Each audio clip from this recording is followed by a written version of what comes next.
Hey guys, thanks for tuning in to another video on ForgottenWeapons.com. I'm Ian McCollum, and today we are taking a look at a humble ruby pistol, or a copy of a ruby. However, this is not a normal ruby pistol, this is a Yugoslavian ruby pistol. So Yugoslavia, of course, was a country that was formed in the aftermath of World War I. It was originally the Kingdom of Serbs, Croats, and Slovenes, which lasted for a few years before it became Yugoslavia. And Yugoslavia had inherited all the firearms from the component countries that made it up, among them Serbia. Now, during World War I, Serbia was allied with the Triple Entente, and the Serbian army was pretty well routed and lost most of its small arms in a really disastrous march out to the sea. They were reformed, the army was refitted and re-equipped by the French, and they were given a whole bunch of French equipment, Berthier rifles, and they also got 5,000 ruby pistols. France was, of course, buying these things by the bucket load from Spain, and so they had them available as military aid for countries like Serbia. Now, Serbia would use them during World War I, but then after the war they stayed in Serbian stocks, and they remained there into the 1930s. And this is a 1933 rebuild of the pistol. Let me show you. The Yugoslavian provenance of the pistol is pretty clear if you have a look at the slide.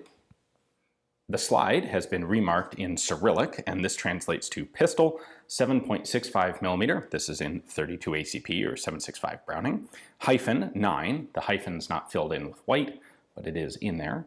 And then what appears to us to be BT3, which I believe is actually BTZ in Cyrillic, and 1933.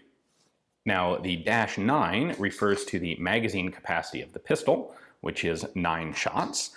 There are actually at least a few short-gripped models that were remarked 7.65mm-7 because they have a shorter grip and a 7-round magazine. The abbreviation here is for Franco-Serbian Technical Factory. This is the factory that did the refurbishing on these pistols, and 1933 is when they were actually refurbished. Now, there has been some speculation that Yugoslavia bought these pistols new in the 1930s, but for a couple reasons we can tell that that's not the case. First off, we know from this 2-letter code on the back of the grip that this pistol was made by Francisco Arizmendi Igonaga, and we have the same matching AG code on the magazine. These magazine codes were requested by the French because magazines didn't often interchange between manufacturers, and they wanted a way to keep track of, keep the right magazine with the right gun. There were a lot of small shops that made these pistols during World War I, but most of them did not survive through the post-war, the early 1920s. Business for these shops really dropped off a cliff. The Great Depression made it even worse. In 1931, you started to get some serious Spanish restriction on firearms production.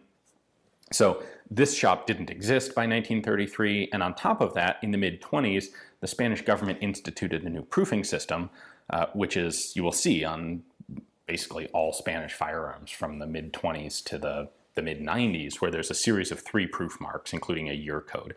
And we don't see those proofs on this pistol, where if this had been manufactured in the 30s, even if it was under contract for Yugoslavia, it would have had Spanish proofs here as part of the production. However, what we can see are some really visible tooling marks here only on the left side of the slide. On the right side, you don't have those marks, and we still have the original Spanish serial numbers there. The 20 is new. I'm not sure if that's a rack mark from Yugoslavia or exactly what that is, but there's no tooling marks on this side.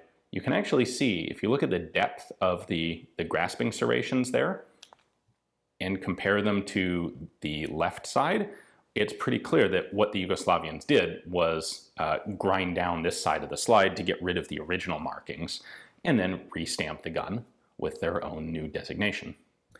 The original safety markings are still there, although they've been defaced just a little bit. This would have said feu for fire and sûr for safe. That one's still pretty clear.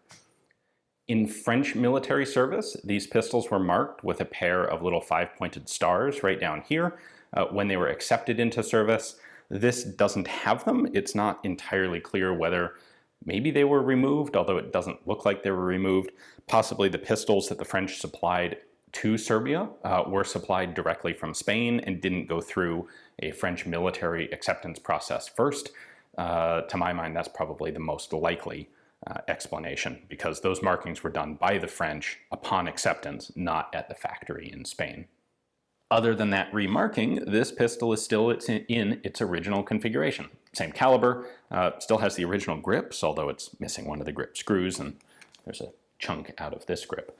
But clearly, these pistols were still in Yugoslav armories.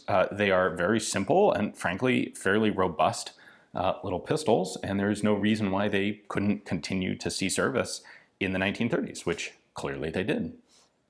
This is another one of those examples of World War I military surplus kind of just getting everywhere in the world. And you see a lot of this come up. You'll see examples of World War I surplus showing up in places like the Spanish Civil War, and of course, all over the Balkans. So these are pretty unusual guns today. The ones that are here in the US are primarily, I think, US World War II veteran souvenir bringbacks from various ways. These have never been imported in any substantial commercial fashion. So it's pretty cool to get a chance to take a look at this. Hopefully you guys enjoyed the video. Thanks for watching.